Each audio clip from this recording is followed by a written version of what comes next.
In campus news, researchers at the University of Montana continue to pitch in the fight against COVID-19. MTN's Dennis Bragg takes us inside labs on campus where scientists and students are hoping to get ahead of the next pandemic. With millions of COVID-19 vaccines already administered, you might have the impression the work is finished in research labs.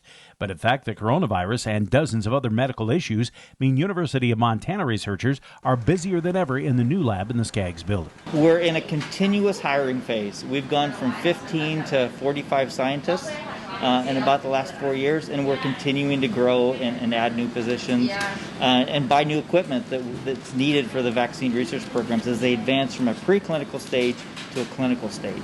It's work involving not only experienced researchers, but new UM grads. Sometimes it's something I think I take for granted, just because I'm here every day. But in the grand scheme of things, coming here every day and solving such a world crisis right now, I'm very fortunate and very grateful that I can have the opportunity in a city that I love as well.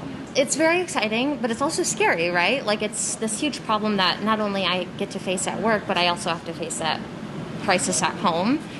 So kind of coming into work every day and being able to be a part of something that's solving that is really rewarding. UM's research looks at approaches which could prove valuable as the virus continues to change.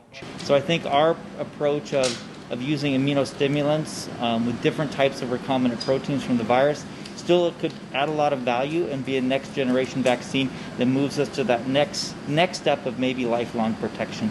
Of course, we all hope that the current vaccine provides that, but we just don't know yet. And there's an added benefit to the research that's been underway here for nearly a year to understand this virus, but also prepare for variations that could show up in the years to come.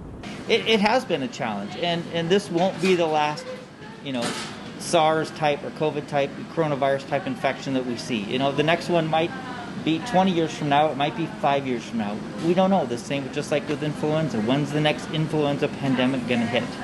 We can't predict that, but we can do a better job as scientists to be prepared for it. We work on pertussis vaccines, which everyone thinks, we have a pertussis vaccine, but immunity wanes over time. So we're trying to add immunostimulants to it to make it a better, more durable response.